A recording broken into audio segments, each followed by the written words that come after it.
తనంతట తానే చచ్చిపోడేంటి బావా? ఏమైంది? నాకేం అర్థం కావట్లేదు.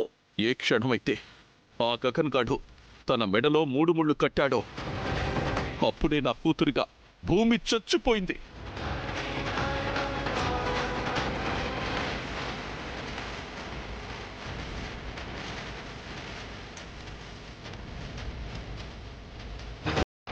అందుకే నేను నా కూతుర్ని శ్మశానం లాంటి ఆ గగన్ గాడి ఇంటి దగ్గర వదిలేసి వచ్చాను.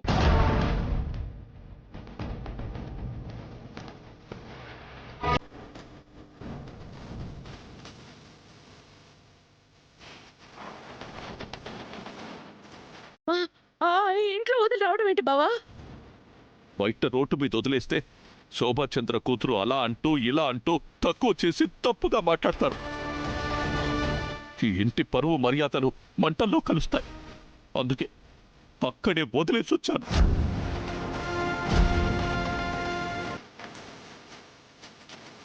ఇక మీదట భూమికి ఇంటికి ఎలాంటి సంబంధం లేదు.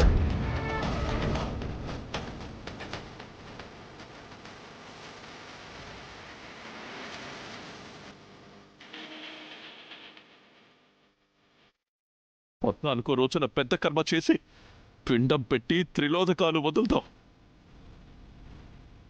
అపూర్వ, ఆ ఏర్పాట్లు చూడు.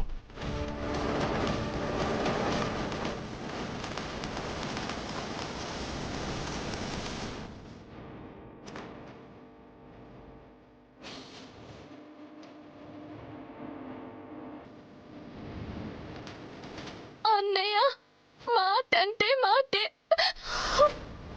ఇక మీద భూమి ఎక్కడ ఎదురైనా మనం మాట్లాడకూడదు.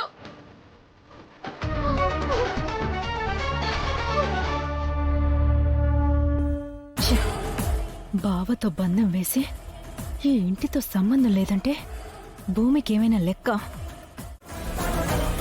అమ్మాయి, ఇదిగో అమ్మాయి. అమ్మాయి, అల్లుడు గారంతా గుడ్ న్యూస్ చెప్పినా ఎందుకమ్మాయి షాక్ తగిలిన కాకిలే అయిపోయావు? గుడ్ న్యూస్ చెప్పాడు. అదేంటమ్మాయి అలా అంటావు? భూమికి ఇంటికి ఏ సంబంధం లేదని చెప్పేశారు కదా. అప్పుడు మన ఇంటి నుంచే బయటికి నడవాలి. ఈ ఇంటితో సహా ఈ ఆస్తి మొత్తం దాందే పిన్ని. అది గనక దాని మొగుడుతో వచ్చి ఈ ఇల్లు ఖాళీ చేయమంటే మనం చచ్చినట్టు చెయ్యాలి. మన చేతిలో చెప్ప తప్ప చిల్లి గవ్వ కూడా ఉండదు. అంటే తర్వాత అల్లుడు గారు ఏ గౌడంలోనో లారీకి మూటలెత్తుతూ సంసారాన్ని ఈడ్చవలసిందేనంటావా? ఇంచుమించు అంతే. అమ్మాయి, ఈ వయసులో అల్లుడు గారు మూటలెత్తగలరంటావా? ఆస్తి ఎక్కడ పోతుందో అని నేను టెన్షన్ పడుతుంటే మా అవస్థలు ఎలా ఉంటాయో నువ్వు ఇమాజిన్ చేసుకుంటావేంటి? అబ్బే, నేనెందుకు అలా ఇమాజిన్ చేసుకుంటాను? మీరు బాగుంటేనే కదా నేను పంచపక్ష ప్రమాణాలు తినగలిగేది. ఆలోచించు. ఈ ఆస్తిని చేజారిపోకుండా ఏం చెయ్యాలో నువ్వే బాగా ఆలోచించు. అదే ఎలా? ఏం చెయ్యాలి? గాయమే మిగిలేనే చిన్ని మొలక, సపమెది తాకిందో పాపమెది అంటిందో, రాణివై వెలిగావే తల్లి, ఎవరి కన్ను పుట్టిందో ఎవరి కడుపు మండిందో, చుక్కవై గగనాన మెరిసేవే, మబ్బు నిన్ను కమ్మిందో రెక్క విరిగిపోయిందో, కళ్ళల్లో దాచుకున్న పదిలంగా చూపు గుడ్డిదయిందే, కంటి పాప చెదిరిందే, నీరై పారేనే కంటి నీరే ఎండెనే, గుండె పగిలేనే నా శ్వాసే ఆగెనే. మేడం, పేషెంట్ తాలూకు రిపోర్ట్స్.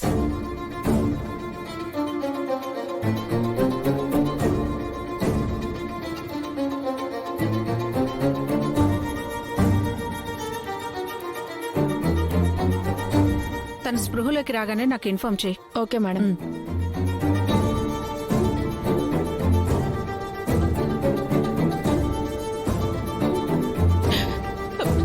డాక్టర్, మా భూమికి ఏం కాలేదు కదా?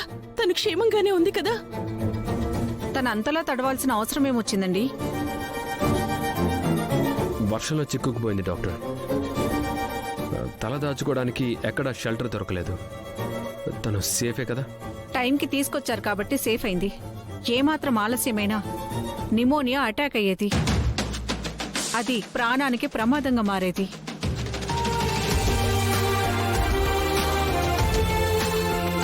డాక్టర్, మేము ఒకసారి చూడొచ్చా? నర్స్ చెప్తుంది. స్పృహలోకి వచ్చాక వెళ్ళి మాట్లాడండి. డిశ్చార్జ్ చేస్తాను, ఇంటికి తీసుకెళ్లొచ్చు. Thank you doctor.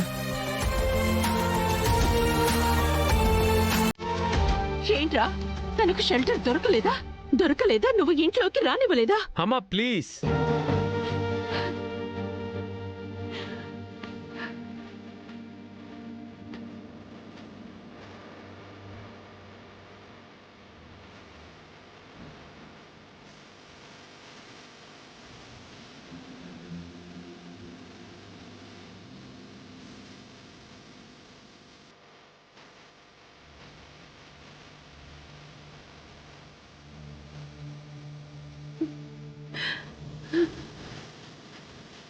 మ్యామ్, భూమి గారు స్పృహలోకి వచ్చారు. మీరు వెళ్ళి చూడొచ్చు.